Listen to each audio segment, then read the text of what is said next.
제가 그 코로나 확진 판정을 받아가지고 지금 자가 격리 중이에요. 뭐 비대면 수업이라서 어, 수업하는데 큰 지장은 없을 것 같은데 이게 제가 생각했던 것보다 조금 심하게 몸이 아프더라고요. 그래서 보통 사람들마다 케이스 바이 케이스라고 이야기는 하는데 어떤 사람들은 뭐 별 큰 문제 없이 그냥 아무런 증상 없이 넘어갔다는 사람도 있고 또 많이 아팠다는 사람도 있는데 저는 약간 많이 아픈 축에 들더라고요. 그래서 지금 여러분도 느끼시겠지만 목소리가 정상 목소리가 안 나와요. 그래서 중간중간에 제가 기침도 많이 하고 중간중간에 물도 마시고 뭐 이러느라고 아마 여러분들이 수업을 듣는데 아주 원활하지는 않을 것 같아요. 그래서 여러분들한테 미리 그 양의 이야기를 전하고 그리고 수업을 하다가 제가 목이 아파서 수업을 진행 못하게 되면은 그때는 또 다시 여러분들한테 말씀드리도록 하겠습니다. 이 정도 톤으로 얘기하는 거 여러분들 듣는데 큰 문제는 없는 거죠? 듣는데 큰 문제는 없을 거라고 생각을 해요. 혹시 제가 이야기하는 톤이 너무 작거나 음, 저 낮아가지고 듣기 좀 곤란하거나 불편이 있으면 이야기를 해주길 바래요.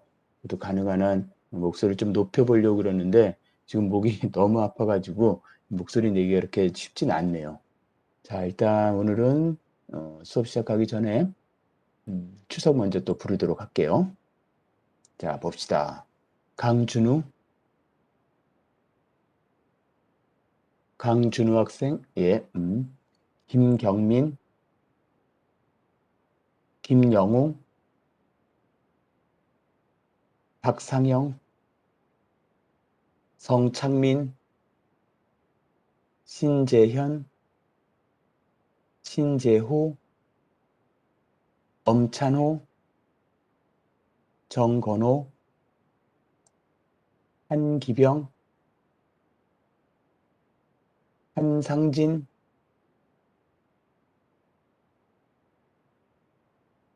한상진 학생, 오케이.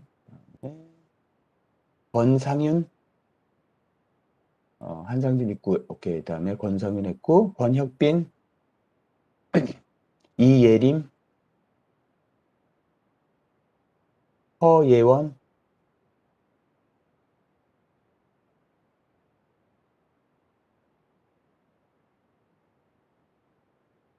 허예원, 것 같고, 그다음에 김채윤, 김여진, 안지현, 최윤서, 한희연, 황준영,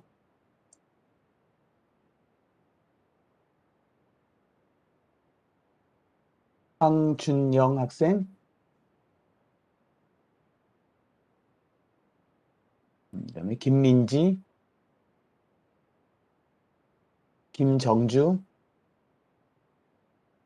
이지현, 장진영, 김채민, 박은서,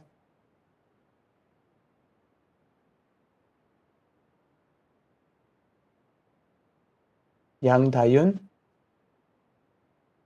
이혜정, 최희재, 최준.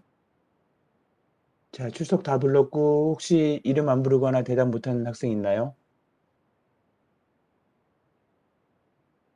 지금 보니까 허예원 학생하고 황준영 학생하고 두 명은 없는 것 같아요. 두 사람은 그러면 아직 안 들어온 걸로 알고 그러면 수업을 진행하도록 하겠습니다. 잠시만 여기 세팅 좀 하도록 하겠습니다.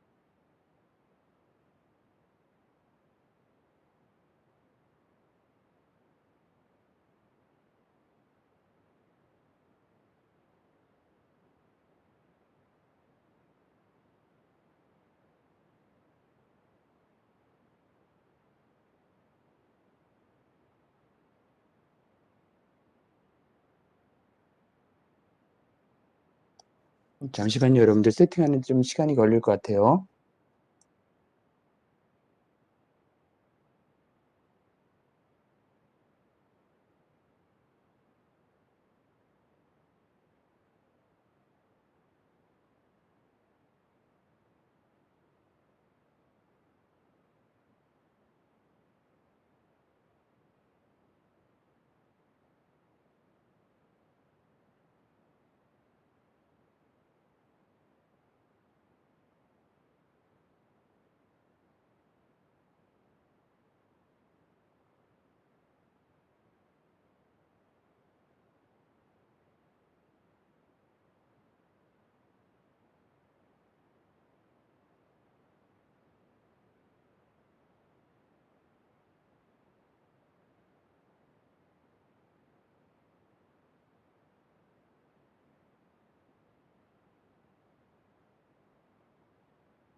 자, 여러분들, 자, 수업을 진행하도록 할게요. 자, 지금 우리가 이야기하고 있는 거는 고분자의 가공에 대해서 이야기를 하고 있죠. 지난 시간부터 여러분들한테 어떻게 보면은 고분자 공학 2의 가장 핵심이라고 할 수 있는 고분자 공학의 공학 2에서의 가장 핵심이라고 할 수 있는 고분자 가공에 대해서 이야기를 하고 있고, 그 가공을 이야기한다는 것은 결국 가공하는 방법을 여러분들한테 알려드리는 거죠.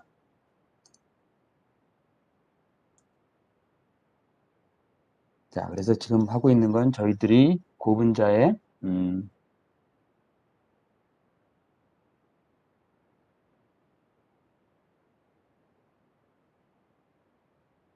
가공법에 대한 이야기를 하고 있어요.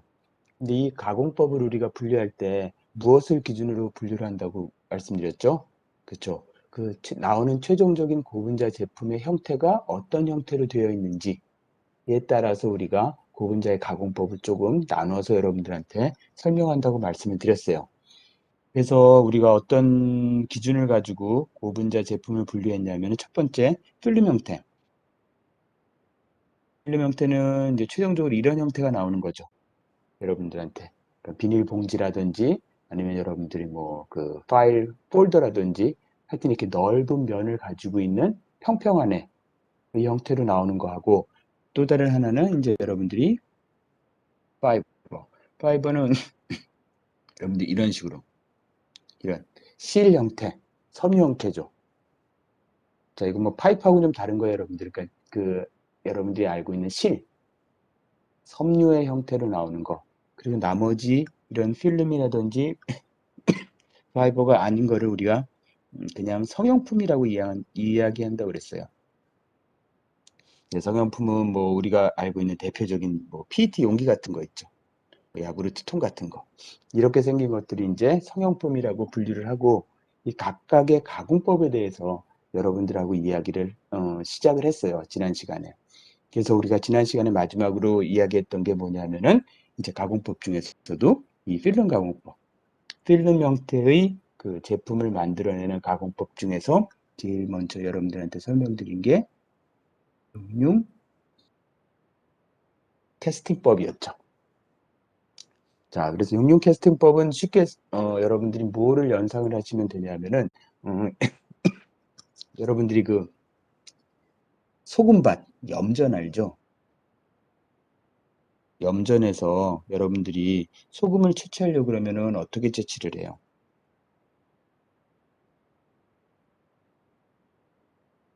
그렇죠. 어떤 일단 넓은 공간에다가 그 넓은 공간에 소금물을 여러분들이 채워놓죠. 바닷물이죠. 바닷물을 채워놓고 여기서 이제 수분이 여러분들 수분을 증발시키면은 이 염전 바닥에 뭐가 남죠? 그렇죠. 소금이 남죠. 그러니까 이와 비슷한 원리로 필름을 만드는 거를 여러분들이 필름 가공법이라고 생각을 하시면 될 거예요. 그래서 어떤 평활한 넓은 면에 여러분들이 고분자 용액을 도포를 해요. 전개를 시켜 놓죠. 그리고 나서 용매를 제거를 하면은 고분자만 남는데 이 고분자는 그 소금밭에서의 소금과는 달리 저희들이 자기네들끼리 이렇게 서로 이제 연결이 돼 있거든요. 그래서 여러분들이 큰 판 형태, 필름 형태의 고분자를 여러분들이 얻을 수가 있어요.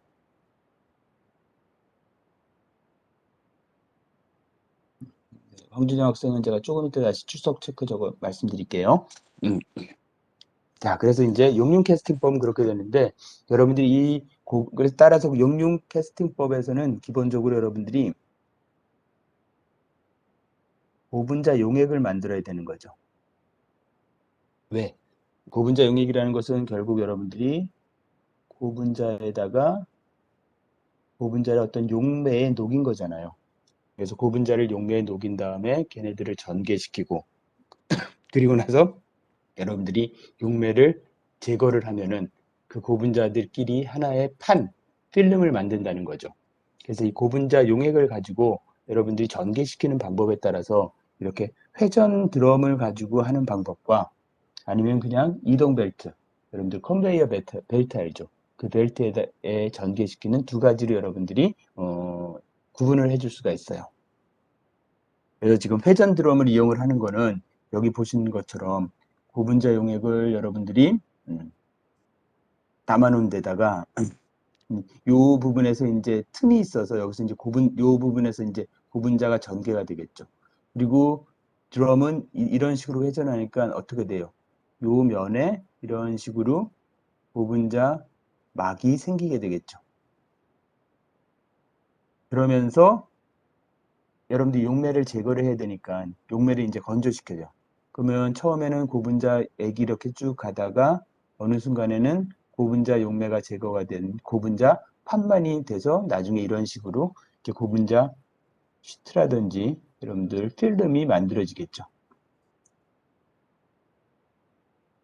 자, 이런 것이 이제 회전 드럼을 이용하는 거고 이동 벨트를 이용하는 거는 여러분들이 이동 벨트 위에 아까 말씀드린 것처럼 고분자 용액을 이제 슬릿을 통해서 내뿜으면은 여기에 이제 고분자가 쭉 어떻게 되겠어요? 쌓이겠죠. 전개가 되겠죠. 그러면서 이 어느 순간에 용매를 여러분들이 제거를 해줘요.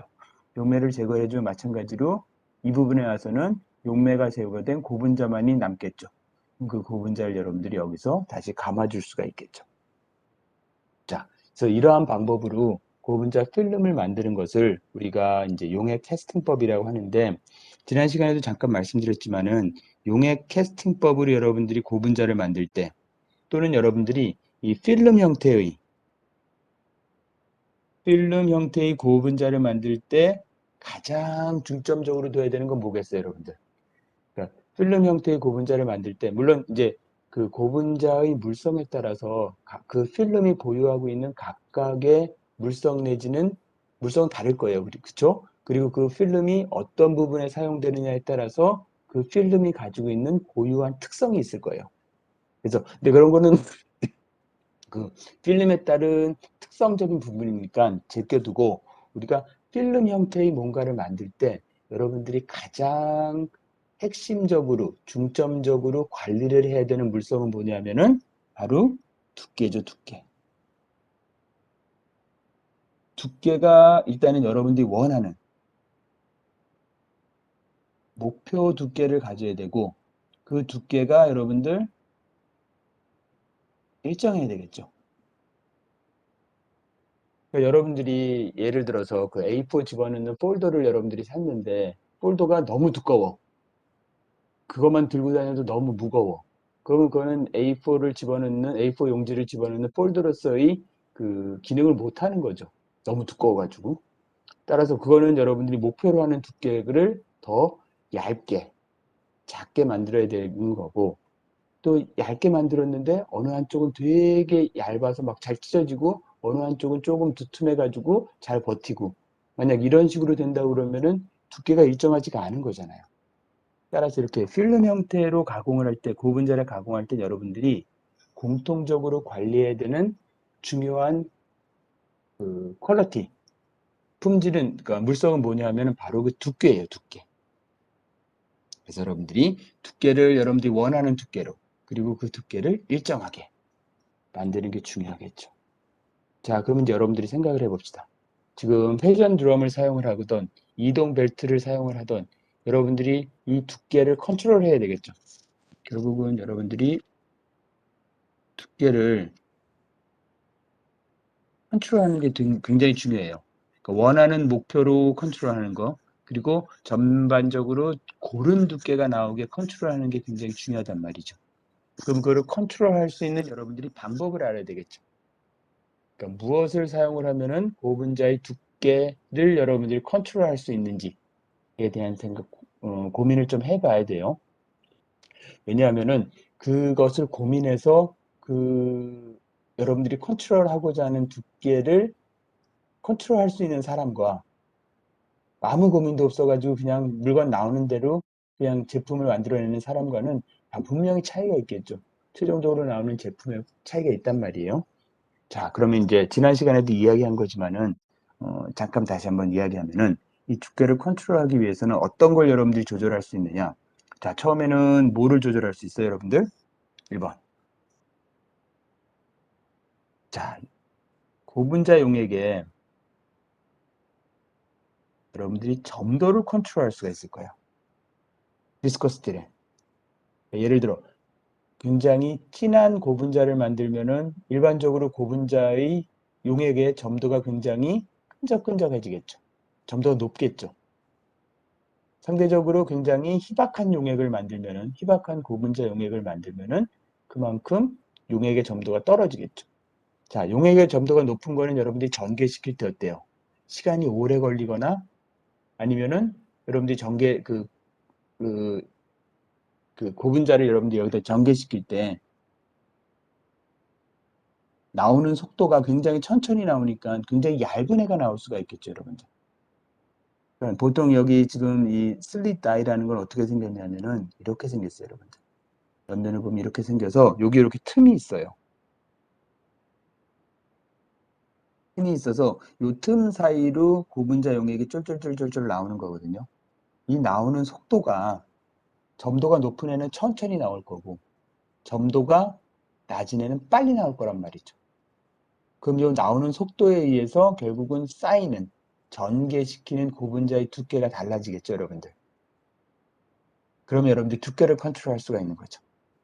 첫 번째는 고분자 용액의 점도를 가지고 여러분들이 두께를 컨트롤할 수 있어요.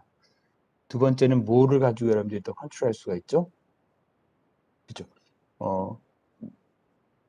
제가 이 고분자 용액의 점도 얘기하니까 또 어떤 친구 농도 얘기를 하는데 이 농도는 결국은 뭐예요? 농도를 바꾸는 이유는 점도를 컨트롤하기 위해서니까 점도를 컨트롤하는 거에 농도가 들어갈 수가 있어요, 여러분들. 자, 또 하나는 뭐예요? 이렇게 회전 드럼이라든지 이동 벨트의 속도. 그러니까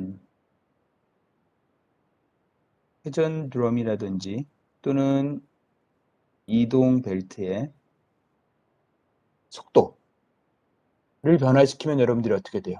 그쵸? 두께를 또 컨트롤할 수가 있죠. 그러니까 예를 들어서 다들 알겠지만은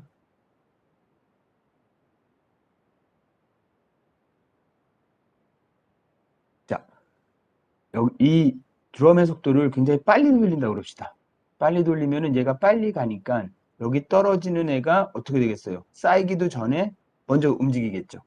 쌓이기도 전에 움직이고 쌓이기도 전에 움직이니까 결론적으로 굉장히 얇은 두께를 만들 수가 있어요, 여러분들. 드럼에 체류하는 시간이 굉장히 적어지니까. 대신 얘를 천천히 돌리면 어떻게 돼요? 천천히 돌리면 그만큼 쌓이는 애가 많아지겠죠. 쌓이는 애가 많아지니까 그만큼 더 두꺼운 필름을 만들 수가 있어요. 자, 그래서 이렇게 말씀드리면 정리를 하면은 우리가 용액 캐스팅법으로 필름 형태의 고분자 제품을 만들 때는 여러분들이 컨트롤 해야 되는 게 뭐냐면은 바로 그 필름의 두께예요. 그러니까 두께를 여러분들이 제어할 수 있어야 되고 원하는 두께로 그리고 그것이 일정하게 나오게 해야 되는 거죠. 그럼 그러한 두께를 여러분들이 컨트롤할 수 있는 방법은 무엇이 있느냐? 첫 번째는 고분자 용액의 점도. 그러니까 점도를 여러분들이 어느 식으로든지 조절을 해서 필름의 두께를 바꿀 수가 있어요. 점도를 컨트롤하는 방법은 고분자 용액의 농도를 여러분들이 컨트롤할 수도 있고 또 이 고분자 용액은 온도에 따라 가지고 점도가 달라지거든요. 그러니까 여러분들이 가공하는 현장의 온도에 따라서 바꿀 수가 있겠죠. 두 번째 방법은 여기 말씀드린 회전 드럼이라든지 이동 벨트의 이동 속도, 회전 속도를 여러분들이 컨트롤함으로써 고분자 필름의 두께를 여러분들이 컨트롤할 수가 있는 거죠. 자, 지난 시간에 말씀드린 걸 제가 조금 중복을 해가지고 좀 더 자세히 여러분들한테 말씀을 드렸고, 혹시 그 정리를 할 필요가 있는 친구가 있을지 모르니까 제가 잠깐 시간을 드리도록 할게요. 자, 그리고 아까 누구죠? 황준영 학생? 지금 추석한 거죠, 이제? 네, 그럼 황준영 학생은 그냥 지갑 처리할게요.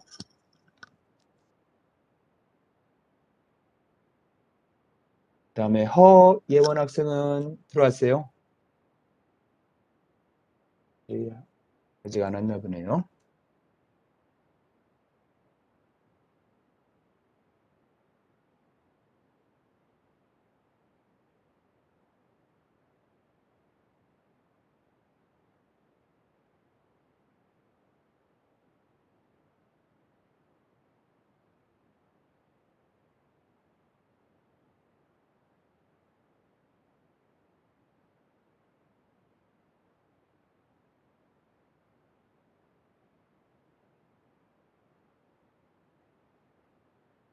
자, 다시 또 진도를 나가도록 하겠습니다. 자, 다음은 이제 그 회전 드럼을 이용한 것과 이송 벨트를 이용한 것으로 이제 여러분들이 고분자 필름을 제조하는 것에 대한 조금 다른 내용을 보도록 할게요. 그러니까 조금 더 이제 그 이후에 조금 더 자세한 내용을 들여다보면은 아까 말씀드린 것처럼 우리가 슬립 다이를 통해서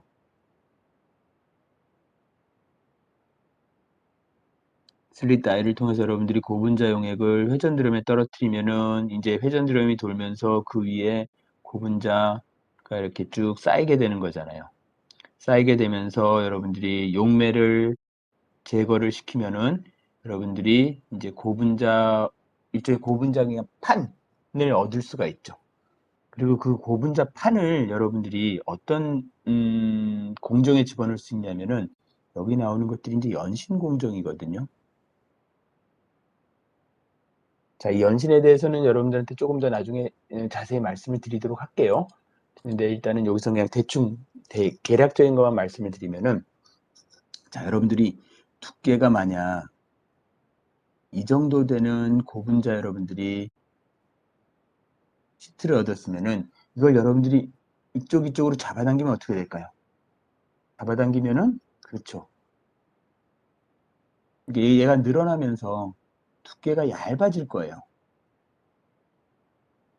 그래서 이제 이거를 우리가 필름이라고 보통 이야기하죠. 그러니까 필름보다 조금 두툼한 거를 우리가 보통, 그러니까 시트하고 필름을 나누는 기준이 딱 있는 건 아니에요. 근데 뭔가 이렇게 좀 두꺼운 느낌이 들면 우리가 그런 시트라고 이야기를 하고, 뭔가 이렇게 얇은 느낌이 들면 우리가 그걸 필름이라고 이야기하거든요. 그래서 고분자의 두께를 여러분들이 컨트롤할 때 그냥 이 캐스팅 롤, 회전 드럼에서 만든 거를 가지고 끝내는 경우도 있고, 그 나온 거를 여러분들이 뒷부분에 늘리는 거예요. 연신 공정. 늘려가지고 두께를 여러분들이 더 낮춰줄 수도 있어요. 그래서 이 연신 공정에 대해서는 제가 조금 이따가 좀 더 자세히 말씀드리도록 하고, 여기서 있는 여러분들한테 말씀드리고자 하는 거는 두께를 컨트롤할 때 여러분들이 이런 연신 공정을 사용해서 두께를 더 낮출 수도 있다라는 거죠. 마찬가지로 이 이동 벨트에 의한 것도 여러분들이 이제 고분자 용액이 여기 되면 이 열판에 의해 가지고 어떻게 돼요? 용매들이 건조가 되면서 뭔가 이제 시트가 나오겠죠. 이 시트를 여러분들이 이런데 이렇게 걸어 가지고 돌리면 잡아당길 수가 있어요. 잡아당기면은 그만큼 두께가 얇아지죠. 자, 이 잡아당긴다는 건 뭐냐면은 이 1번 롤하고 2번 롤의 속도 차이를 이용을 해서 잡아당기는 거예요. 그러니까 무슨 말이냐면은 1번 롤은 여러분들이 여기 얘는 굉장히 천천히 움직이게 하고 2번 놀이는 여러분들이 굉장히 빨리 움직이게 하면 어떻게 되겠어요? 그렇죠? 1번은 천천히 움직이는데 2번이 빨리 움직이니까 잡아당겨주는 효과가 나타나는 거잖아요. 그럼 이렇게 잡아당겨주면 어떻게 된다? 그렇죠? 두께가 얇아진다는 거죠. 뭐 두께가 얇아지는 것 이외에 다른 여러 가지 효과가 나타날 수도 있는데 기본적으로 두께가 얇아질 수가 있죠. 그래서 이 연신공정에 대한 거를 여러분한테 일단 말씀을 드리는 거예요. 그래서 이것도 여러분들이 그 회전드럼과 이동 벨트를 이용해서 캐스팅법에 의해서 필름을 만드는 법에 대한 이야기예요.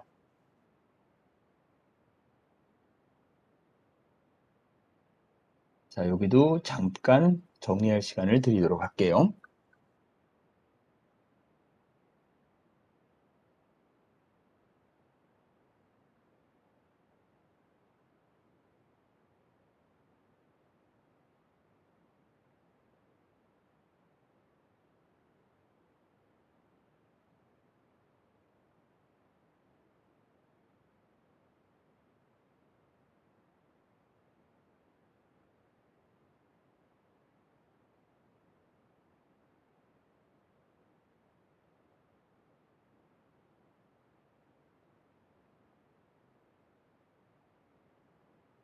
자, 다음 슬라이드로 넘어가겠습니다.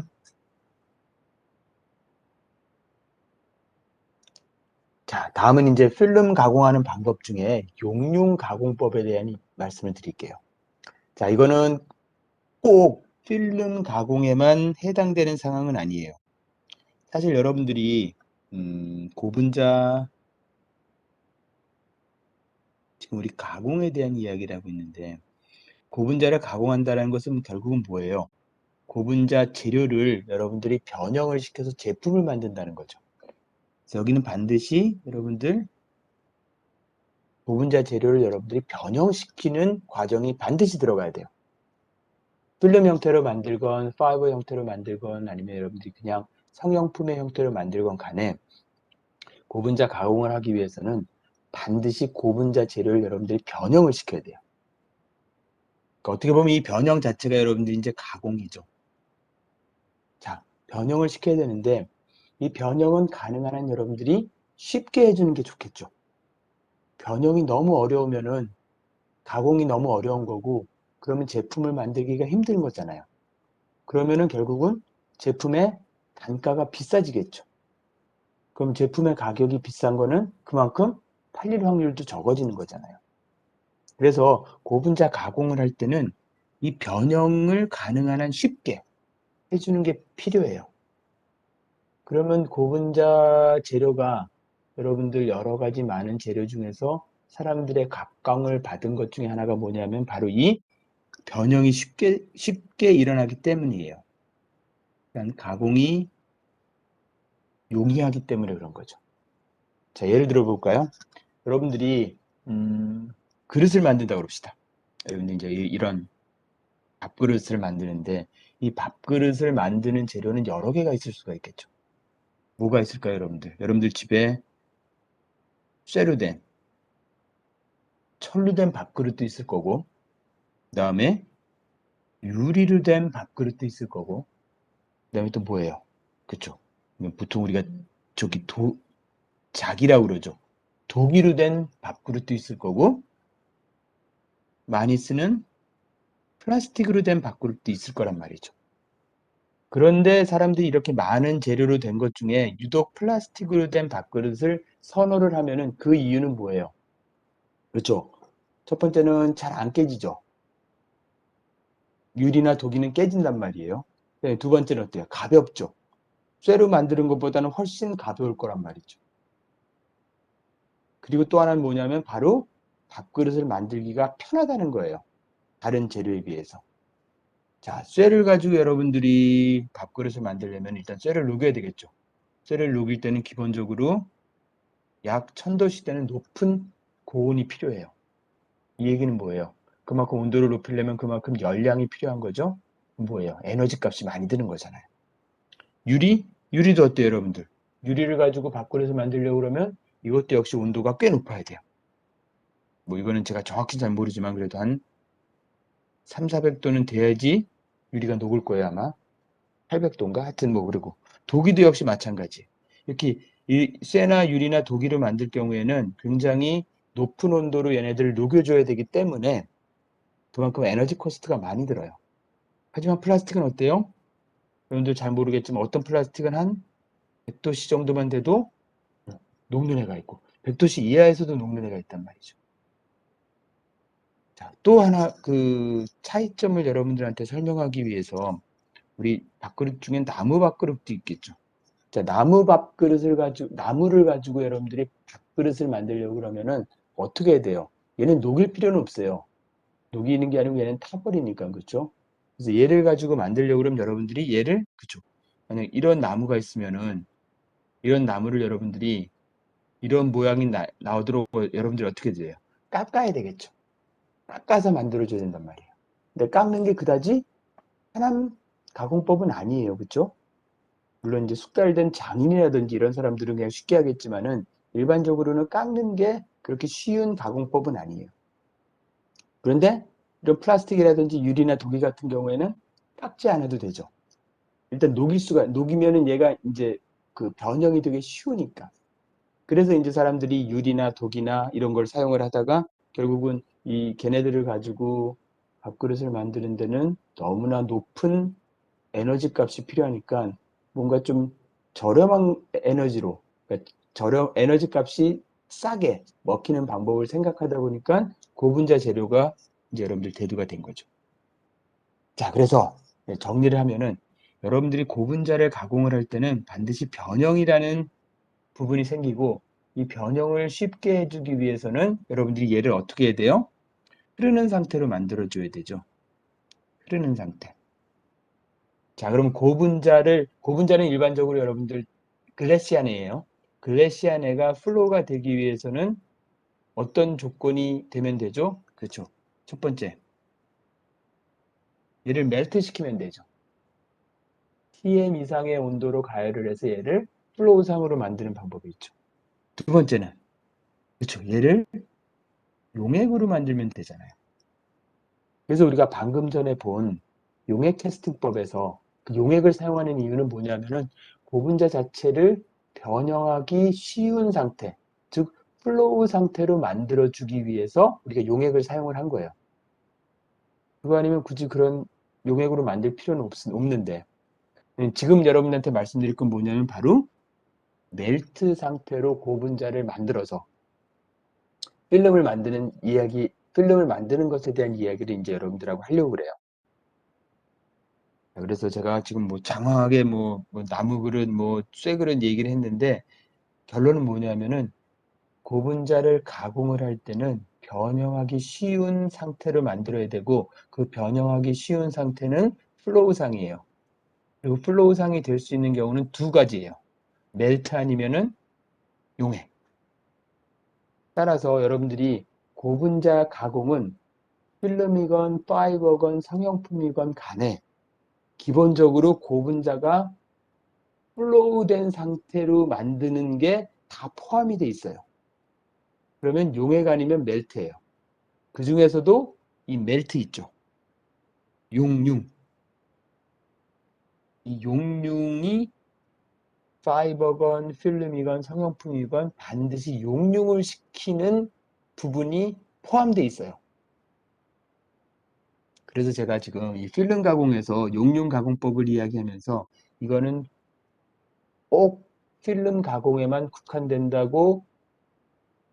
것은 아니라고 말씀을 드린 이유가 나중에 파이버 만들 때도 여러분들이 용융을 상태로 쓸 수도 있고 성형품을 만들 때도 용융 상태를 하는 부분이 포함이 돼요. 자, 그러면 이렇게 고분자의 가공에서 고분자를 용융 상태로 만드는 게 굉장히 중요한 파트가 되겠죠. 그래서 그 중요한 파트에 해당되는 게 뭐냐면 바로 여기 나와 있는 익스트루더예요. 익스트루더. 그래서 이 익스트루더는 쉽게 말하면 뭐냐면 고분자 멜트를 만드는 장치예요. 근데 이 익스트루더가 필름 가공에만 있냐? 아니에요. 파이버 가공에만 있냐? 아니에요. 성형품 가공에만 있냐? 아니에요. 모든 가공에는 반드시 이 익스트루더가 있어요. 그래서 이 익스트루더는 고분자의 가공에 있어서는 굉장히 중요한 장치예요. 그래서 나중에 이 가공법에 대해서 여러분들한테 웬만큼 그 강의를 마치고 나서는 우리가 이 익스트루더 있죠. 압출기. 익스트루더에 대한 것만 따로 뽑아가지고 여러분들한테 강의를 좀 더 드리려고 그래요. 그거 나중에 더 보도록 합시다. 그래서 압출기라는 것은 여러분들이 고분자 재료를 가열하여서 멜트로 만드는 거예요. 멜트로 만들어서 연속적으로 송출하는 펌프의 역할을 하는 거. 요 익스트루더에 대한 자세한 구조 뭐 이런 것들은 나중에 조금 더 여러분들한테 말씀드리도록 할게요. 그래서 이 익스트루더는 그 안에 스크류가 들어가 있거든요. 근데 이 스크류가 한 개짜리를 우리가 싱글 스크류라고 그러고 이 스크류가 두 개짜리를 우리가 트윈 스크류라고 그래요. 익스트루더 안에는 스크류가 들어가 있다. 그리고 그것이 한 개짜리네 두 개짜리가 있다. 그리고 익스트루더는 결국은 그러니까 글래시안 고분자를 여러분들이 플로우상으로 만드는 거죠. 멜트를 만들기 위해서는 열을 가열을 해가지고 얘를 녹여야 되는데 그 가열하는 방식이 뭐냐 하면은 열을 주는 것과 마찰에 의한 열에 의해서 이제 용융이 돼요. 자, 요거는 일단 요 정도로만 말씀을 드리고 나중에 그 익스트루더에 대해서 이야기할 때 좀 더 자세히 말씀을 드릴게요. 그러니까 여기서는 여러분들이 그 고분자를 멜트로 만들 때 익스트루더로 멜트로 만들 때는 외부의 가열과 마찰에 의한 열, 이 두 가지 열에 의해 가지고 고분자 재료가 용융이 된다. 이 정도를 여러분들이 알아두시면 될 거예요.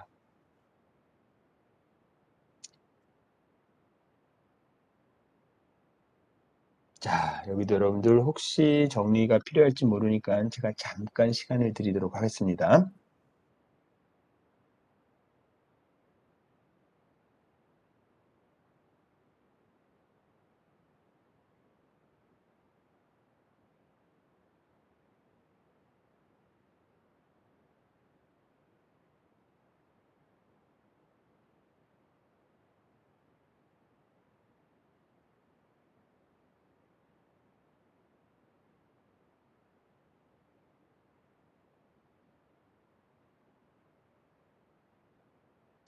자, 다음 슬라이드로 넘어가겠습니다.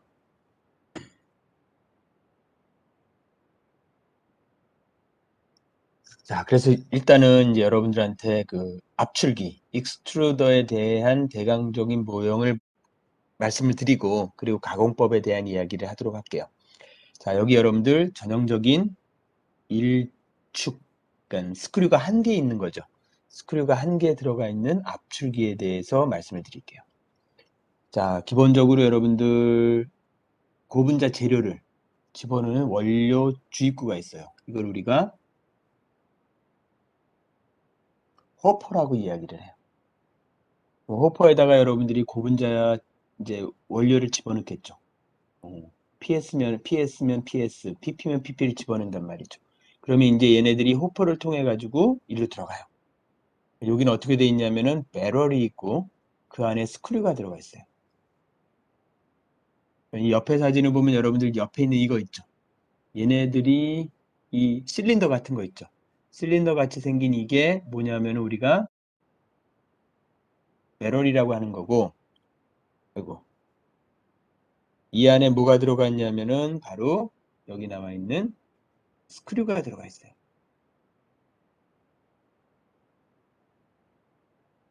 스크류가 이렇게 들어가 있는 거죠. 그럼 아까 이야기한 것처럼 호퍼에서 여러분들이 고분자 재료가 떨어지면은 이제 배럴 안으로 들어가겠죠. 배럴 안으로 들어가면은 그 안에 스크류가 있고 이 스크류는 뒤에 있는 이 부분이 이제 모터가 있는 부분이거든요. 모터에 의해서 스크류가 돌아가요. 스크류가 돌아가면은 여러분들 여기 보시면 알겠지만은 자, 스크류 이렇게 나선형으로 생긴 거는 얘가 이렇게 돌아가기 시작하면은 그 나선이 어떻게 돼요? 앞으로 진행하는 것처럼 움직이죠. 그러니까 스크류가 사실 앞으로 나가거나 뒤로 가거나 그러진 않아요. 스크류는 그냥 제자리에서 도는데 스크류 안에 있는 이 날들 있죠. 블레이드들이 돌아가면서 이 안에 들어간 고분자 재료를 어떻게 해야 돼요? 앞으로 이송을 시켜요. 그래서 아까 얘기한 우리가 펌프의 역할을 한다는 게 그거예요. 자, 그런데 그냥 재료를 뒤에서 앞으로 밀어내기만 하면 아무런 의미가 없겠죠. 뭐를 해야 되죠, 여러분들? 그렇죠. 멜트를 만들어야 되겠죠. 녹여야 돼요, 녹여야 돼. 녹이는 건 어떻게 녹이느냐? 첫 번째는 뭐예요? 그 배럴 바깥에 히터가 달려 있어요. 배럴 바깥에 히터가 있으니까 거기서 열을 주면은 그 열에 의해서도 녹겠죠. 하지만 또 하나 뭐가 있냐? 이 고분자 재료들이 앞으로 진행을 하면서 이 스크류하고 요 배럴 사이의 공간 있죠. 여러분들 좀 보기 쉽게 다른 색깔로 할게요. 자, 요 스크류하고 배럴 사이의 공간. 이 공간 안에 갇혀서 앞으로 갈 때 이 배럴 벽면하고 뭐가 생기냐면 마찰이 생겨요, 여러분들. 그리고 마찰이 생기면은 여러분도 잘 아시다시피 마찰에 의한 마찰열이 생기죠. 그럼 그 마찰열에 의해서 고분자가 또 녹을 수가 있겠죠. 그래서 이 익스트루더에서 고분자가 멜트가 되는 거는 첫 번째, 그러니까 히터에 의한 가열이 있고, 두 번째는 스크류하고, 그다음에 배럴 사이의 공간에서의 뭐가 일어나요? 마찰에 의한 마찰열. 그래서 이 두 개에 의해서 고분자가 녹기 시작을 해요. 자, 그럼 여기 여러분들 나와 있는 것처럼 처음에 일정 이거 그러니까 호퍼에서 재료가 떨어지는 처음 부분에는 그 내려오자마자 녹지는 않을 거란 말이에요. 처음엔 열이 그렇게 충분히 공급된 게 아니니까. 그때는 고형의 수지가 이송을 해요. 글래시안 고분자가 이송을 하는 거죠. 그리고 가면서 점점 어떻게 돼요? 바깥에 히터에서 온 열하고 마찰에 의한 열에 의해서 얘네들이 점점 녹는 거예요. 녹으면서 앞으로 가는 거죠. 자, 지금 이 여러분들 그림에서 이렇게 동글동글 돼 있는 거는 고체를 그러니까 글래시안해를 얘는 글래시안해를 얘기한 거고, 여기 하얀 부분 있죠. 하얀 부분은 요 하얀 부분은 용융물이 차 있는, 그러니까 녹은 애가 있는 거라고 생각을 하시면 돼요. 그럼 앞으로 갈수록 어떻게 돼요, 여러분들? 점점 멜트가 많아지는 거죠. 멜트가 많아져서 어느 이상으로 가면은 이제는 고형 수지가 아니고 용융돼 있는 멜트가 이송이 되는 거예요. 그럼 결국은 이 익스트루더에 의해서 고분자를 녹여가지고 여기까지 이송을 시키는 거죠. 그래서 펌프의 역할을 하는 거고. 그럼 이제 이 끝부분에 그 멜트가 나가는 부분이 있겠죠. 이걸 우리가 뭐라고 그러냐면은 나이라고 이야기를 해요. 그래서 여기 아까 말씀드린 그 슬릿 다이를 붙이면은 얇은 판형의 고분자 멜트가 밖으로 나가겠죠. 걔를 여러분들이 냉각을 시키면 어떻게 돼요? 그렇죠. 고분자 시트를 여러분들이 얻는 거에 되는 거죠.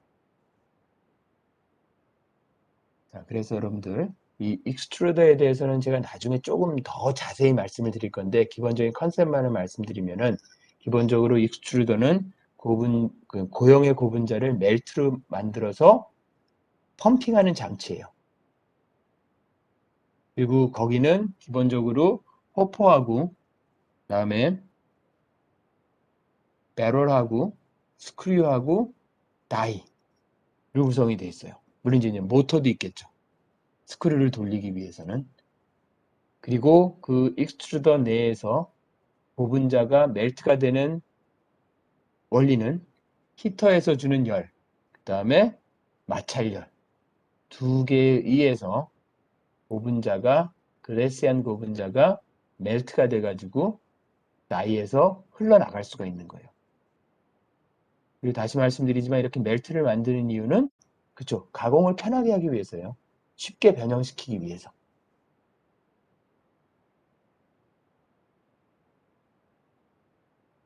자, 여기도 잠깐 시간을 여러분들 드리도록 할게요.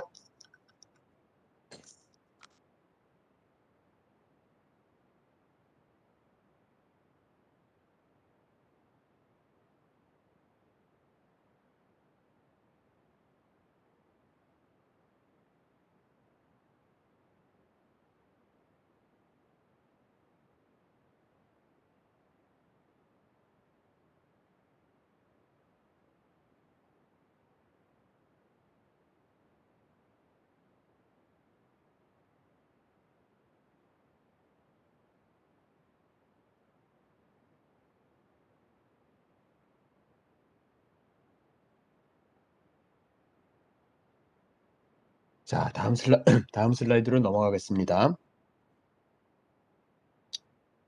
자, 그래서 이제 결국은 이런 식으로 익스트루더를 통해서 여러분들이 고분자 멜트를 얻게 되면은 그 멜트를 가지고 여러분들이 필름을 만들 수가 있겠죠.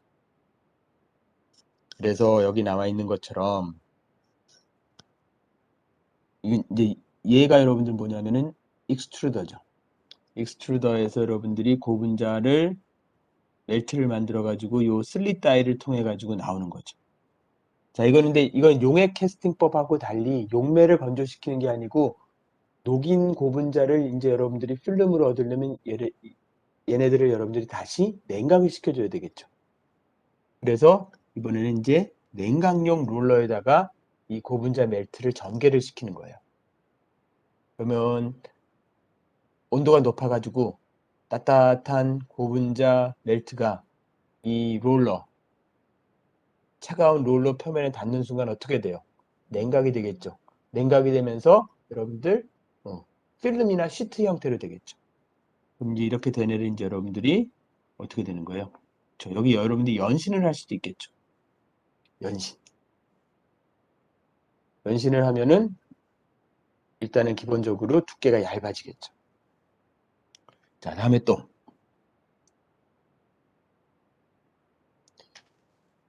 다음도 이제 같은 건데 여러분들 조금 이제 그 공정이 조금 복잡해지는 거예요.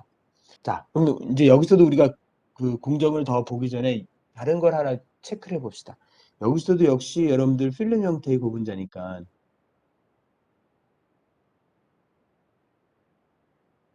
필름의 두께를 여러분들이 여기서도 여러분들이 컨트롤해야 되겠죠. 제가 아까 이미 말씀드렸지만은 필름 형태의 제품에서는 그 두께를 관리하는 게 가장 키포인트예요. 그러면 여기서도 역시 여러분들이 필름의 두께를 컨트롤하기 위해서는 어떻게 해야 돼요? 그렇죠. 뭔가를 여러분들이 관리를 해야 된단 말이에요. 뭐를 관리해야 돼요? 그렇죠. 이번에는 멜트의 점도. 고분자 멜트도 여러분들이 그 온도에 따라 가지고 그 멜트의 점도가 조금씩 달라져요.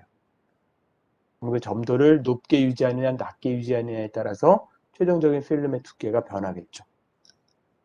두 번째는 아까 얘기한 것처럼 각각 롤러의 속도를 여러분들이 컨트롤 해가지고 두께를 여러분들이 컨트롤할 수가 있는 거예요.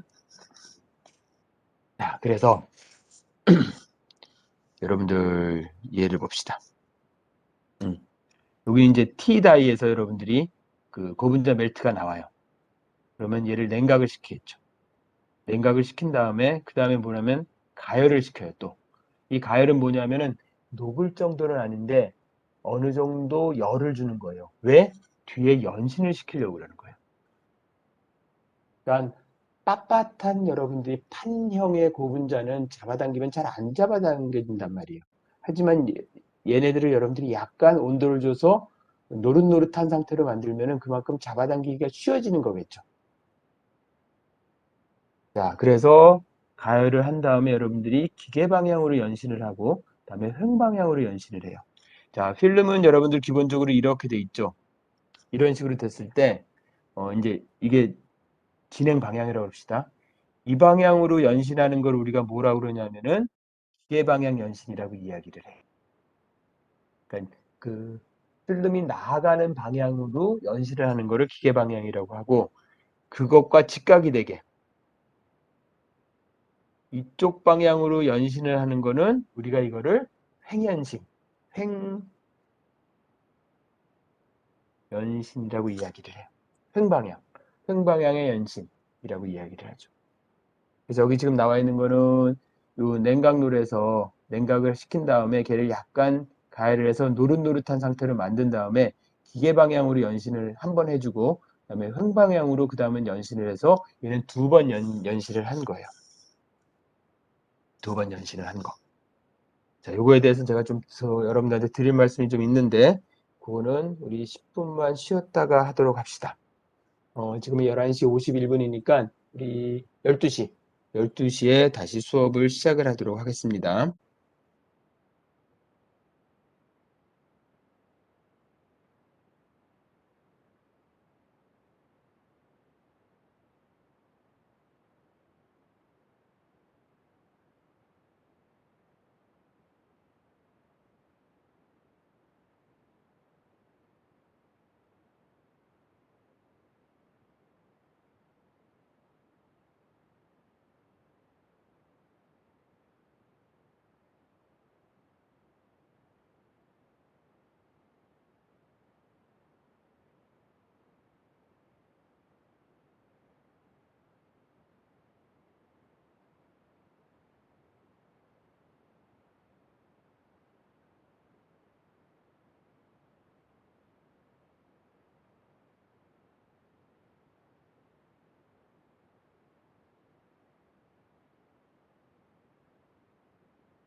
자, 여러분 다시 또 수업을 진행하도록 하겠습니다.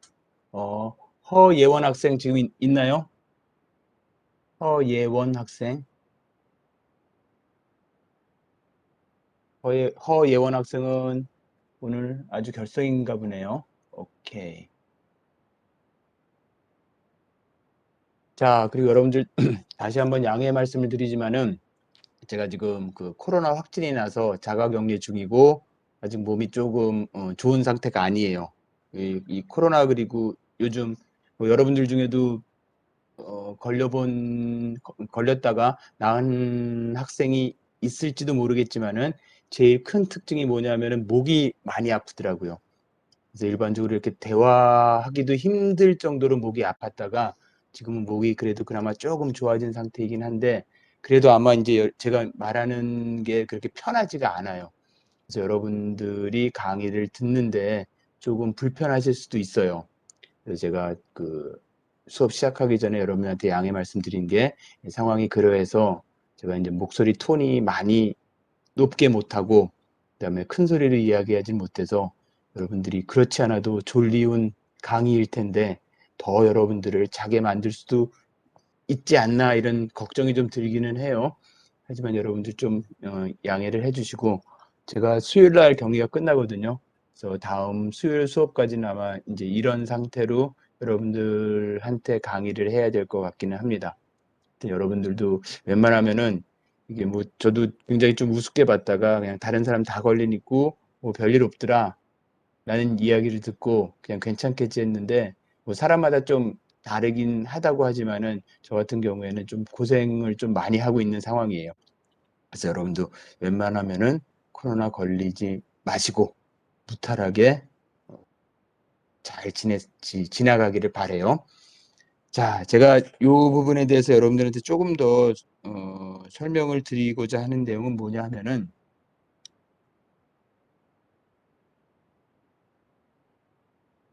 자, 제가 여러분들 이 그림을 보니까 여러분들한테 조금 드리고 싶은 이야기가 있어서 이 부분에 대한 이야기를 좀 해드릴게요. 이건 뭐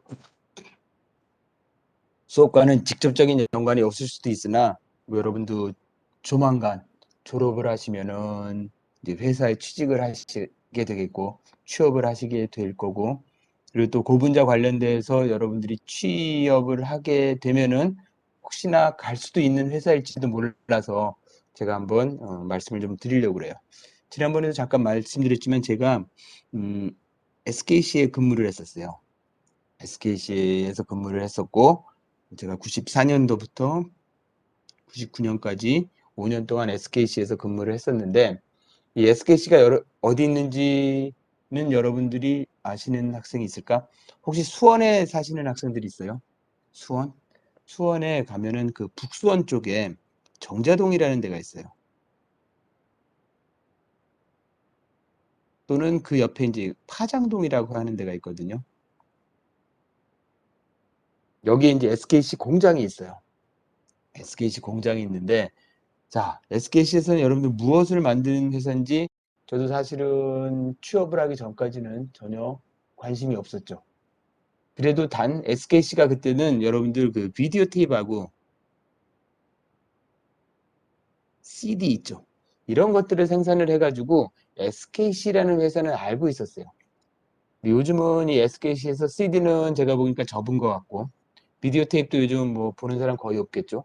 여러분들은 비디오 테이프이 뭔지도 모르는 학생이 있을지도 모르지만은 아무튼 이런 것들을 이제 이런 그 제품들은 더 이상 이제 생산을 안 하거든요. 그럼 이제 소비자들이 알 길이 별로 없기는 해요. 그래서 여러분들 SKC라는 회사를 모를지도 모르지만은 여기서 하는 게 뭐냐면 바로 PT 필름을 만들어요. 이 PT 필름은 아직도 아마 만드는 걸로 알고 있어요. 이 PT 필름이 주로 어디에 많이 사용이 되냐면 포장재 있죠, 여러분들. 포장재에 많이 사용이 되거든요. 뭐 라면 봉지라든지 과자 봉지 있죠. 이런데 이제 PT 필름이 많이 들어가요. 그리고 이 PT 필름이 조금 그 엔지니어링 플라스틱 비슷하게 해가지고 뭐라고 할까 조금 특수한 분야에 사용되는 기도 해요. 하여튼 그래서 이 PT 필름을 만드는데 그래서 저도 이제 SKC 들어갔더니 알게 된 게 기본적으로 SKC는 이제 PET 필름을 만드는 회사인데 그 PET 필름을 만들려면 기본적으로 뭐를 만들어야 돼요, 여러분들? 자, PET 필름은 필름 가공이죠. 고분자 재료가 되겠죠. PET도 여러분들 중합을 해요. PET를 중합하고 그 중합한 PET를 가지고 필름을 만드는 회사더라고요. 뭐 이것 이외에 여러 가지도 많이 하긴 하는데 이제 메인이 이거였어요. 제가 그 근무할 당시만 하더라도. 그래서 PET를 필름을 만드는 걸 이제 중합과라고 그러고 필름을 만드는 걸 제막과라고 그래요. 그래서 SKC 중합과에 가면은 모르겠습니다. 요즘은 이제 명칭이 좀 많이 변했을 것 같기는 해요. 근데 지금 말씀드리는 건 다 제가 근무했던 당시의 명칭과 그런 얘기들이에요. 그래서 중합과에서는 뭐냐 하면은 에틸렌 글라이콜하고 텔레프탈릭 엑시드 있죠. 얘네들을 서로 중합을 시켜가지고 폴리에틸렌 텔레프탈레이트를 만들어요. 그래서 이렇게 해서 이제 고분자 재료를 만드는 거죠. 이 고분자 재료를 만드는 걸 가지고 어떻게 한다? 그렇죠. 이제 제막을 하는 거예요. 이 PET를 여러분들이 용융을 해야 되겠죠. 그 말은 압출기에서 용융을 해요. 용융을 해서 여기 나오는 것처럼 T다이를 통해 가지고 PET 멜트를 뽑아내요. PET 멜트를 뽑아내면은 걔를 이제 여러분들이 냉각을 시키겠죠.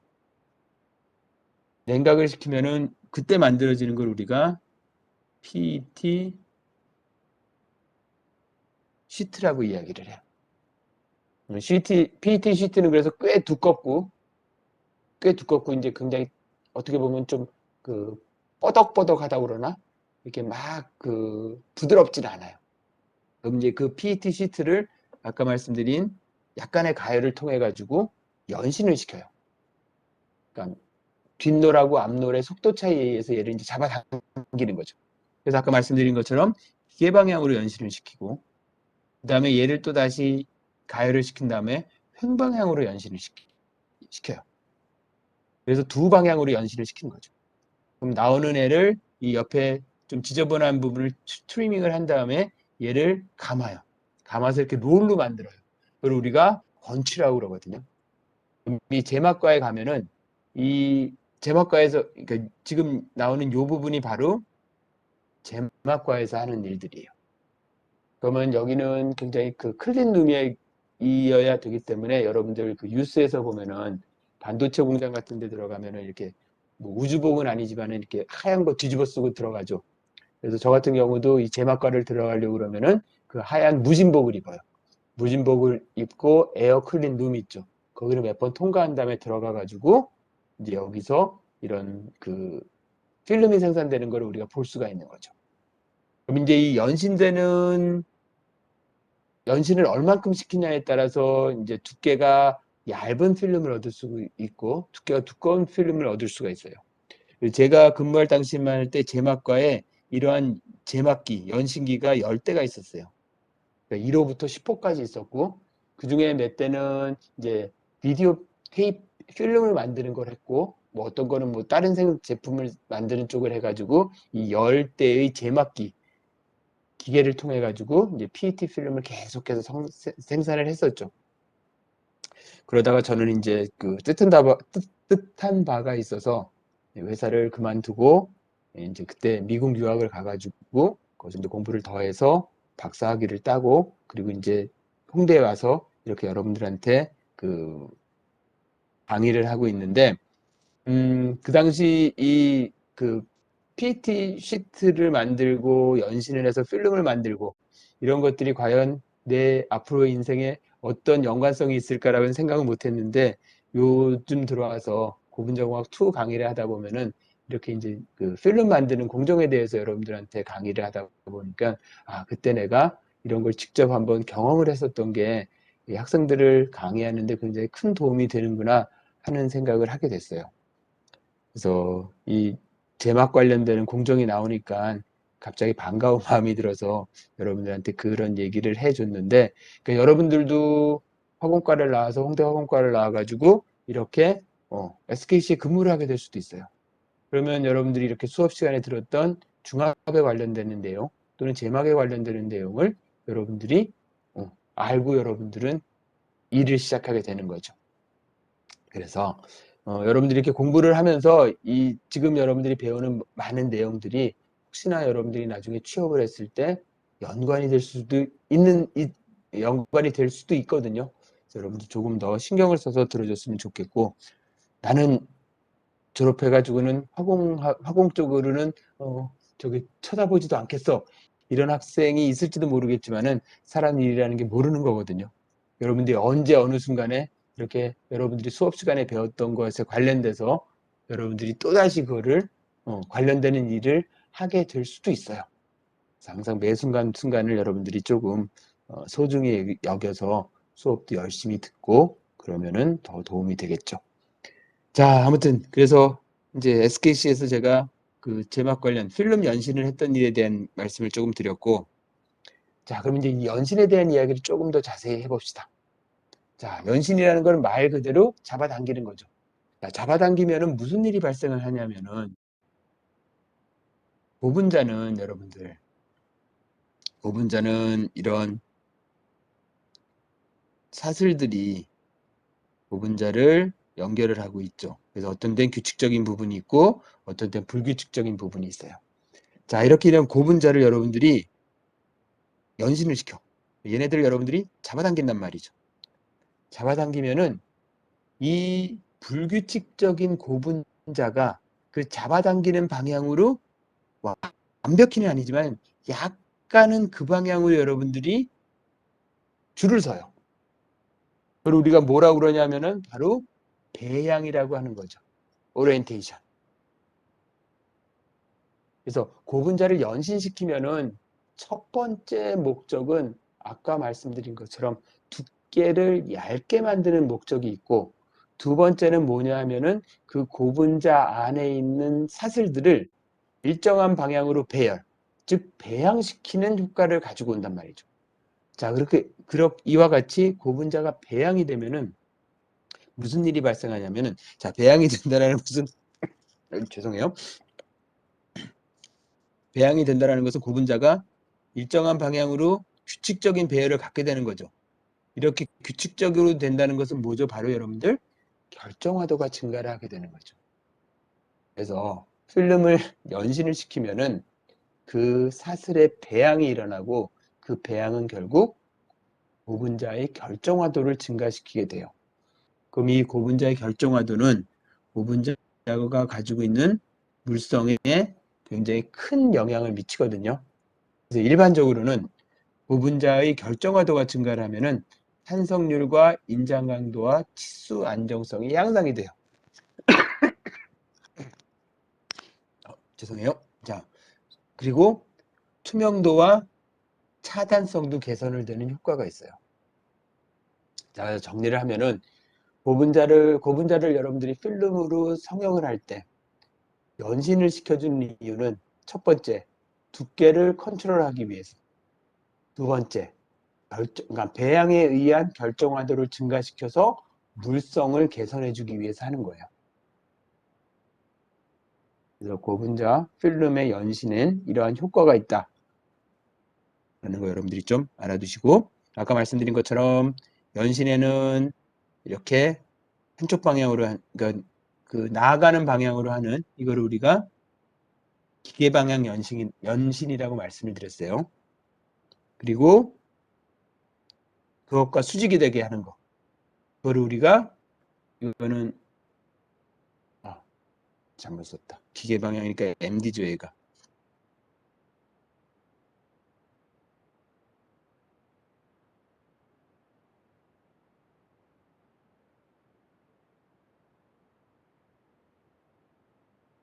자, 기계 방향으로 하는 걸 우리가 MD 연신이라고 그랬고, 이 횡 방향으로 우리가 TD 연신이라고 그랬죠.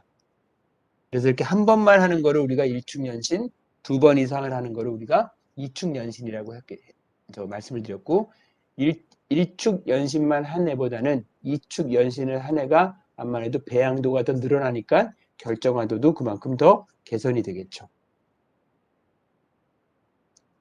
자, 그래서 고분자를 연신했을 때의 효과, 고분자를 연신했을 때 어떠한 장점이 있는지, 그리고 연신이라는 것이 무엇인지에 대한 설명을 드렸고, 여러분들 잠깐 시간을 드릴 테니까 정리하도록 합시다.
자, 슬라이드 넘어가도록 하겠습니다.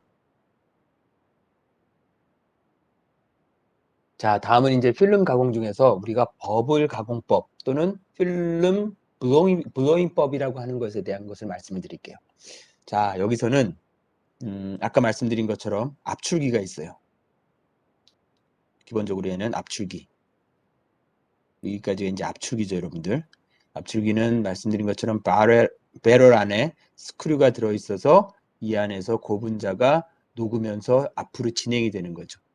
자, 그리고 이렇게 고분자가 멜트된 고분자가 나가는 걸 다이라고 그러는데 버블 가공법에서는 이 다이에다가 환형의 다이를 부착해요. 무슨 얘기냐면 이렇게 환형이라는 거는 이렇게 반지 모양이죠. 그래서 지금 여기서는 멜트가 어떻게 나가냐면 여기를 통해 나가고 여기를 통해서 나가요. 그래서 위에서 보면은 이런 식으로 멜트가 나오는 거죠. 이런 식으로 멜트가 나오고 여기에서 이 가운데 부분을 압축 공기로 불어 넣어줘요. 그렇게 되면 여러분들 어떻게 돼요? 그렇죠. 이 멜트로 나간 게 압축 공기에 의해서 바깥으로 확 벌어지겠죠. 그래서 여기 나온 것처럼 환영의 다이에서 여러분들 이렇게 멜트가 나오다가 여기서 압축 공기를 불어넣어주면 얘네들이 이런 식으로 나가게 되죠. 그럼 결국은 어떤 형태가 돼요, 여러분들? 그쵸? 우리가 비닐봉지라고 하는 거 있죠? 비닐봉지. 또는 여러분들 쓰레기 봉지 같은 거 있잖아요. 비닐봉지나 쓰레기 봉지는 다 이 필름 블로잉법으로 여러분들이 만들어요.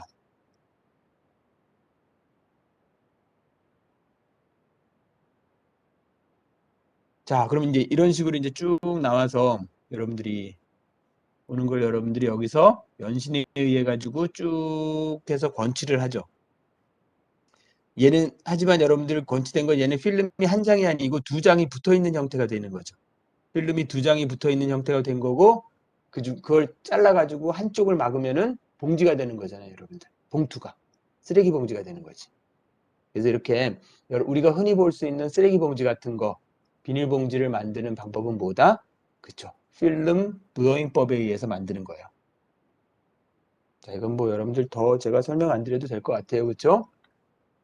그리고 그 다음 넘어가도록 하겠습니다. 자, 다음에 이제 캘렌더법. 캘렌더법은 이거는 여러분들이 멜트를 만드는 게 아니고 그러니까 멜트를 여러분이 만들었다가 그림을 먼저 보여드릴게요.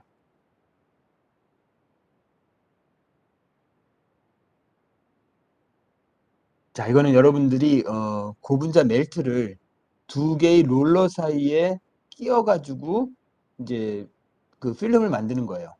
그러니까 여러분들이 이건 쉽게 생각하면 뭘 생각할 수 있을까? 여러분들 그 면 뽑을 때 제면기 있죠. 제면기에서 그 자르기 전에 두 개의 롤러 사이에 밀가루 반죽을 집어넣어서 걔를 얇게 만드는 그런 거 본 적 있을 거예요. 그렇죠? 그래서 그거를 생각을 하시면 돼요. 그래서 이 필름 가공법은 고분자 용융물을 롤러 사이에 통과시켜서 필름을 제조하는 거고, 이렇게 만든 거는 비교적 두꺼운 형태의 필름을 여러분들이 만들 수가 있어요.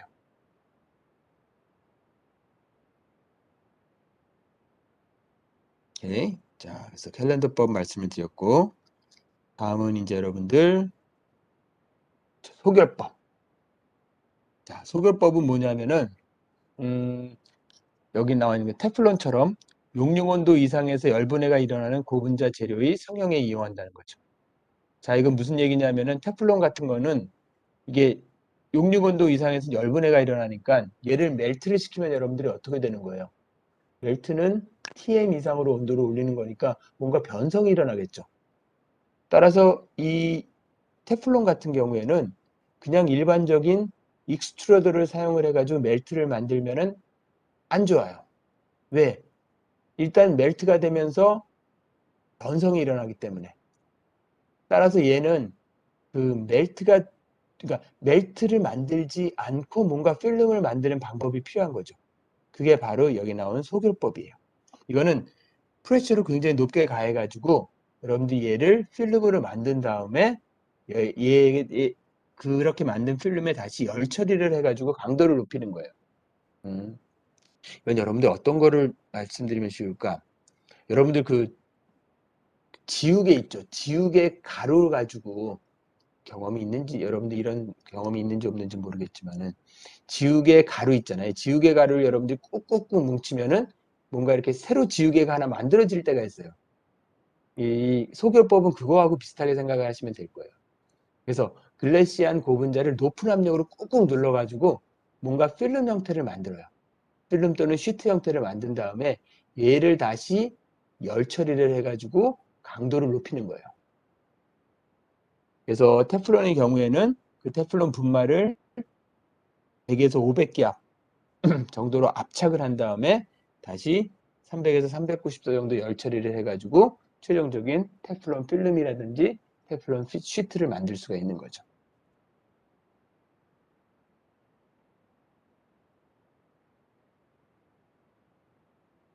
오케이. 자, 그래서 이 정도로 우리가 이제 필름을 만드는 필름 가공법에 대한 이야기를 여러분들하고 이제 마치도록 하고 다음 주제로 넘어가도록 할게요.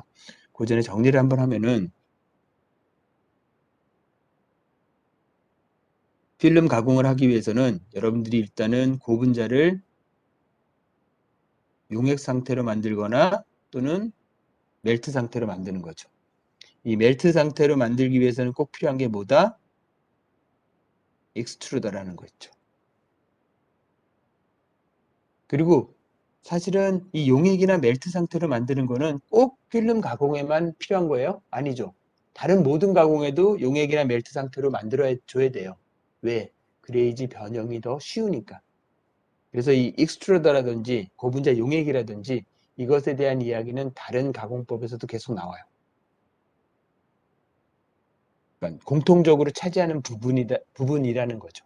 그 이유가 이제 필름을 만들 때는 여러분들이 용액을 할 때는 캐스팅법이라는 걸 사용을 하고, 그다음에 여러분들이 봉투 같은 걸 만들 때는 여러분들이 블로잉법, 필름 블로잉이라는 걸 사용을 하고 뭐 이렇다는 거죠. 그리고 이렇게 멜트로 만들지 않는 방법 중에 하나가 뭐냐면은 소결법이라는 것도 있고, 뭐 이제 이런 식으로 여러분들이 정리를 해 두시면 좀 좋을 것 같아요. 자, 그래서 이제 필름 가공에 대한 얘기는 여기서 정리를 하고, 그 다음은 여러분들 성형품 가공으로 갑시다. 파이버는 간단하니까 제일 나중에 그냥 여러분들 그냥 간단히 몰아서 할 수가 있고, 이제 성형품 가공에 대한 이야기를 할게요. 자, 사실은 고분자를 여러분들이 재료로 사용하는 가장 큰 이유가 바로 이렇게 성형품을 만들기 쉽다라는 점이에요. 자, 다시 한번 이야기를 하면은, 고분자가 재료로서 갖는 장점과 단점이 있겠죠. 자, 고분자를 재료로 써서 여러분들이 어떤 제품을 만들었을 때 그 제품이 갖는 장점과 단점은 결국 고분자 재료가 갖는 장점과 단점이에요. 단점은 뭐예요, 여러분들? 그러니까 여러분들이 플라스틱 제품을 썼을 때 좀 불편한 점, 내지는, 이거는 이래서 좀 나쁘다라는 점이 있을 거 아니에요. 가장 대표적으로 나오는 게 첫 번째, 어떤 그 기계적인 강도가 약하죠, 여러분들. 플라스틱으로 만든 건 잘 깨진단 말이에요. 잘 부서지고. 두 번째는 내열성이 낮죠. 플라스틱으로 만든 제품은 잘 타거나 열에 약해요. 여러분들 플라스틱으로 냄비를 만들 수가 없죠. 불에 직접 사용하는 냄비를 만들 수가 없단 말이에요. 왜? 내열성이 떨어지니까.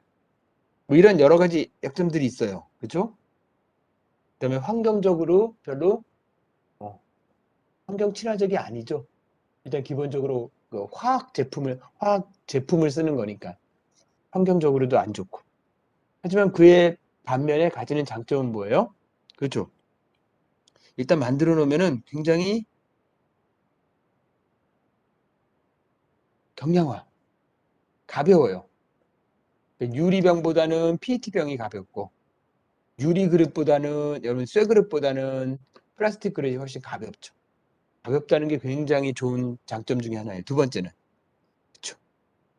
지금 여기서 얘기할 거냐는 가공의 용이성이에요. 가공하기가 정말 쉬워요. PET된다. 플라스틱은.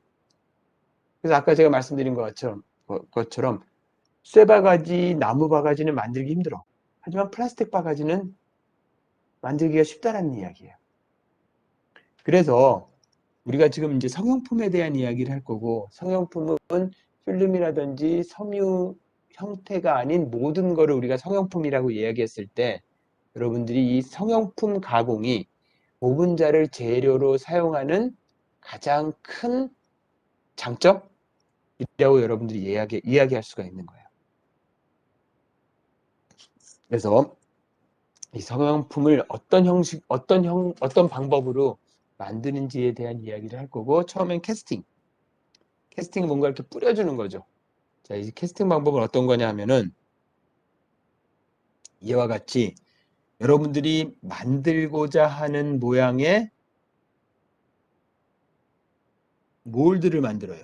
우리가 금형이라고도 이야기하는데, 금형을 만들어주고 그 금형 안에다가 여러분들이 단량체나 또는 폴리머가 바로 되기 직전에 프리폴리머를 금형에 집어넣어줘요. 그리고 그 안에서 중합을 시키는 거예요. 자, 쉽게 얘기해서 여러분들이 플라스틱 컵을 만들고 싶다. 그러면 플라스틱 컵 모양의 금형, 몰드를 만들고 그 안에다가 여러분들이 단량체를 집어넣은 다음에 중합을 시키면은 어떻게 돼요, 여러분들? 그렇죠. 컵이 중합이 돼서 나오면서 그거 자체가 제품이 되는 거죠. 그걸 우리가 캐스팅법이라고 이야기를 해. 자, 이렇게 해서 만든 제품의 장점은 뭐예요? 순도가 높겠죠. 왜? 들어간 것 자체가 다 제품이 된 거니까. 그리고 설비비가 적게 들겠죠. 뭐 예를 들어서 여러분들이 필름 가공을 하려고 그러면은 압출기도 있어야 되고, 필름을 만드는 거를 다시 건치하는 그런 것도 있어야 되고, 연신하는 것도 필요하고, 뭐 이제 여러 가지 장치들이 필요한데, 이렇게 캐스팅법으로 성형품을 만들 때는 그냥 금형 하나만 달랑 있으면 돼. 금형 안에 모노머 때려넣고 중합 끝. 또 그거 빼낸 다음에 다시 거기다가 모노머 집어넣고 중합. 따라서 장치비가 굉장히 적게 들겠죠. 그 다음에 복잡한 성형을 할 수가 있겠죠. 이 복잡한 성형을 하는 거는 이 캐스팅법뿐만 아니고 고분자를 가지고 여러분들이 어떤 성형품을 만들 때는 여러분들이 쇠나 나무나 이런 걸로 만드는 것보다 훨씬 복잡한 모양을 만들 수가 있어요. 자, 여러분들이 쇠를 가지고 별 모양을 만든다고 그러면 어떻게 돼요? 쇠를 막 깎거나 걔를 높은 온도로 가열시켜서 별 모양을 만들어야 되겠죠. 그런데 그럴 때는 성형하기가 굉장히 힘들잖아요. 근데 그거 대비 고분자는 굉장히 복잡한 모양을 쉽게 만들 수 있다. 이게 고분자 재료가 가지고 있는 큰 특징 중에 하나예요. 자, 단점은 생산성이 낮겠죠. 왜? 이건 배치 생산이잖아요, 여러분들.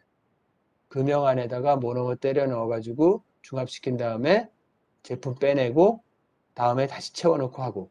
따라서 이거는 연속 공정을 만들기가 되게 힘들어요. 그러면은 연속 공정을 못 만들면은 그만큼 생산성이 떨어지는 거죠.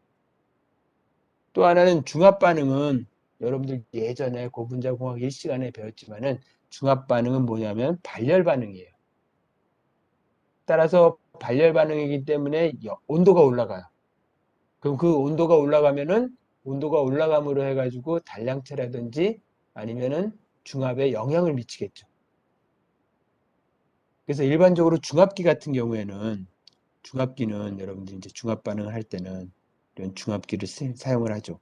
여기 여러분들이 모노머를 집어넣는단 말이에요. 얘를 폴리머로 만들 때는 발열 반응이기 때문에 대부분의 경우에는 여기 여러분들 뭐가 있냐면은 열 교환기가 있어서 그 나오는 중합열을 제어를 해줘야 돼요. 중합열을 그냥 놔두면은 아까 말씀드린 것처럼 그 열에 의해서 단량체가 손상이 되기도 하고 그다음에 만들어진 폴리머가 손상을 입기도 해요. 그래서 그 중합열 제어를 해줘야 되는데 이 캐스팅법에서는 중합열을 제거해주기가 힘들어요. 왜냐하면 금형 자체를 또 이제 뭐 열교환기로 집어넣고 뭐 이러면은 생산 단가가 높아지는 게 되잖아요. 따라서 여기선 중합열 제거가 힘들기 때문에 그 중합열에 의해 가지고 단량체가 비등이 되거나 수축이 일어나거나 이런 단점들이 있어요. 그래서 여기서는 그 캐스팅법에 의한 성형품 가공에 있어서의 장점과 단점에 대해서 말씀을 드렸어요. 그 캐스팅법의 유일한 장점은 뭐냐면은 그 순도가 높은 제품을 낮은 단가에 만들 수 있다라는 장점이 있는 반면에 여러 가지 다른 단점들이 나타나게 되는 거죠. 자, 이것도 여러분들 잠시 정리할 시간을 드리도록 할게요.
자, 다음으로 넘어가겠습니다.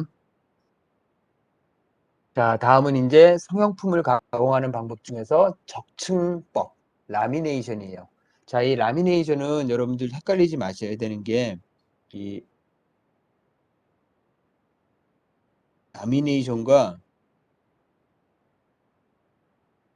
코팅을 헷갈리는 사람들이 가끔 있어요. 자, 이게 왜 헷갈리냐면은, 요즘은 여러분들 별로 그런 일이 없지만 예전에 그 여러분들 어렸을 때는 아마 그랬을 것 같은데, 그 스타 사진이라든지 뭐 이렇게 귀중하게 보관해야 될 종이가 있으면은 여러분들이 그거 들고 어디 갔어요? 문방구로 가가지고 거기 아저씨한테 아저씨 이거 코팅해 주세요. 그러면 어떻게 됐죠? 그 아저씨가 그 종이를 두 장의 필름 사이에 집어넣어 가지고 어디를 쭉 통과시키면은 어떻게 됐어요? 그 종이가 그 필름에 둘러싸여 가지고 종이가 훼손되는 게 방지가 됐잖아요. 그러면서 우리가 무슨 말을 썼냐면은 코팅해 주세요라는 이야기를 썼기 때문에 여러분들이 코팅하고 라미네이션하고 다른데 사실은 여러분들이 만약 그거를 했으면은 그때 여러분들이 한 거는 라미네이션이에요. 코팅이 아니에요. 라미네이션은 두 가지 이상, 그러니까 종류가 다른 두 가지 이상의 필름을 이렇게 붙이는 거 있죠. 서로 붙여서 적층을 하는 걸 라미네이션이라고 하고 코팅은 뭐냐면은 코팅은 기본적으로 어떤 고체 표면에 액상의 물질을 도포를 시켜가지고 액상의 물질을 도포를 시켜서 그 표면을 그러니까 말려가지고 그 표면에 입히는 거를 우리가 코팅이라고 그래요. 그래서 코팅과 라미네이션은 어떻게 보면은 결과물은 같을 수가 있어요. 결과물은 결국 다른 두 가지 이상의 물질이 서로 겹쳐져 쌓여 있는 형태는 같지만은 그 중간 과정이 다르죠. 그래서 여러분들이 라미네이션하고 코팅을 구분을 해 주셔야 되고, 여기서 여러분들한테 이야기하고자 하는 것은 바로 라미네이션이에요. 그래서 두 가지 이상의 종류가 다른 필름을 여러분들이 서로 붙이거나 또는 고분자 필름에 종이 또는 알루미늄 포일 같은 거를 붙이는 거, 이거를 우리가 라미네이션이라고 이야기를 해요. 그래서 라미네이션은 여러분들이 하는 방법이 두 가지가 있어요. 두 개의 필름을 붙이는 거기 때문에 두 개의 필름을 붙일 때 중간에 여러분들이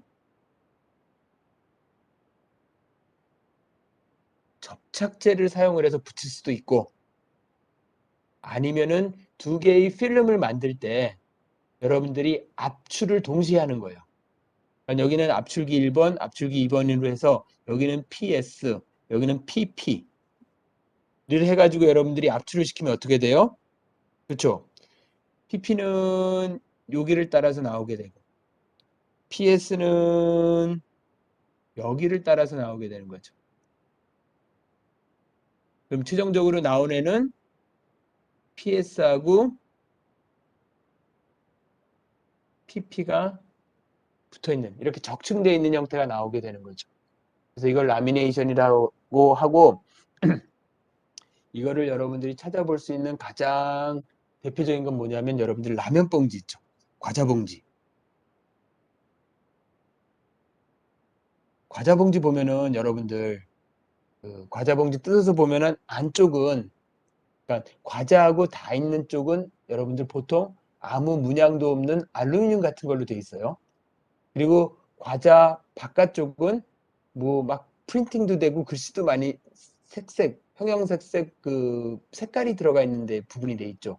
그래서 과자 봉지는 여러분들 눈으로는 못 보겠지만은 개의 단면을 보면은 단면이 굉장히 여러 개의 면들이 붙어져 있어요. 그래서 예를 들어서 맨 안쪽은 식품하고 직접 닿아야 되는 부분이죠. 거기는 PET. 자, 이거를 제가 다시 한번 좀 그려보면은,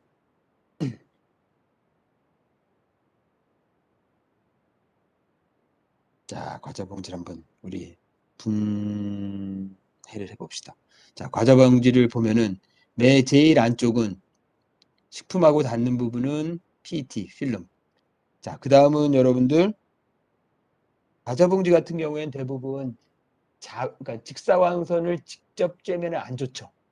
그래서 빛으로부터 그 과자가 변성되는 것을 막기 위해 가지고 빛을 반사시키는 판이 하나 필요해요. 그래서 보통 알루미늄 필름을 여기다 집어넣어요. 그리고 그 바깥에는 여러분들 또 뭔가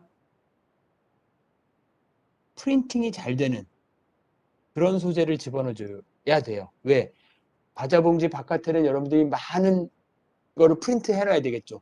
뭐 이름도 집어넣어야 되고 뭐 그림도 집어넣어야 되고 뭐 이러니까 PET 같은 게 필요하다. PET란다. 프린팅을 잘 해야 된단 말이죠. 그럼 그렇게 프린팅이 잘 되는 물질을 또 하나 적층을 시켜야 되고. 그래서 이런 식으로 과자 봉지의 단면을 보면은 각각의 기능에 맞는 필름들을 적층을 시켜가지고 과자 봉지 하나가 완성이 돼요. 그리고 이러한 가공법을 우리가 뭐라고 그러느냐? 바로 라미네이션이라고 이야기를 하는 거예요.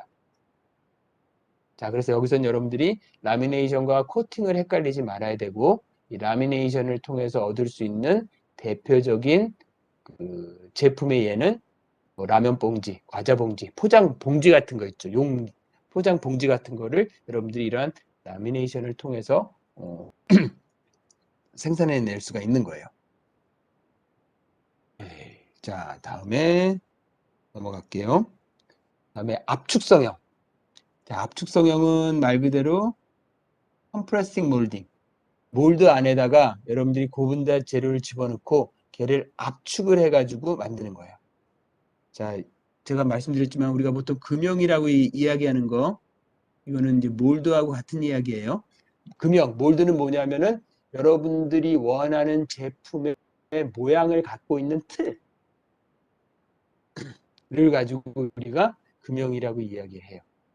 자, 그래서 여기는 보면은 지금 여기는 금형이 두 개로 돼 있어요. 이 아랫부분 하부에 있는 금형과 상부에 있는 금형이 있어요. 이 두 개가 결합이 되면 어떠냐면 이런 형태의 제품이 나올 수 있는 거예요. 두 개의 금형을 결합시키면은 여기 빈 공간이 제품의 모양이죠. 자, 그래서 이 금형을 가열을 한 다음에 그 안에 이제 여러분들 성형 재료를 집어넣어요. 그리고 나서 컴프레스 쭉 압축을 해주죠. 압축을 해주면은 이런 형태의 제품이 여기서 이제 생산이 되는 거죠. 그 다음에 여러분들이 두 개의 금형을 떼어내면은 요거의 제품으로 나오는 거예요. 그래서 이런 걸 우리가 컴프레션 몰딩, 압축 성형이라고 이야기를 하죠. 그래서 고분자 펠렛이나 분말을 여러분들이 첨가제와 함께 혼합해서 금형 안에 집어넣고 상부 금형을 압축을 해가지고 만드는 걸 우리가 압축 성형이라고 얘기를 하고, 보통 페놀 수지나 요소 수지, 멜라민 수지 또는 알키드 수지 같은 열경화성 수지 성형에 활용을 해요.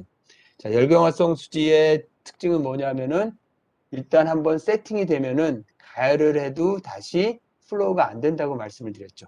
따라서 얘는 단 한 번에 열을 줘가지고 모양을 세팅을 할 필요가 있어요. 따라서 이렇게 열경화성 수지를 가지고 여러분들이 성형품을 만들려면은 이런 컴프레션 몰딩, 압축 성형을 하는 게 흔한 방법이죠. 자, 오늘은 제가 더는 말을 하기가 되게 좀 힘들 것 같아가지고 오늘은 여기서 수업을 마치도록 하겠습니다. 자, 다시 한번 여러분들 그 좋지 않은 목소리로 강의를 듣게 해서 제가 미안하고, 수요일 날은 아마 이제 정상으로 돌아와서 여러분들한테 제대로 강의를 할 수 있을 것 같아요. 우리 수요일 날 보도록 하고 오늘 여기서 수업을 마치도록 하겠습니다. 예, 수업 듣느라고 오늘 고생하셨습니다.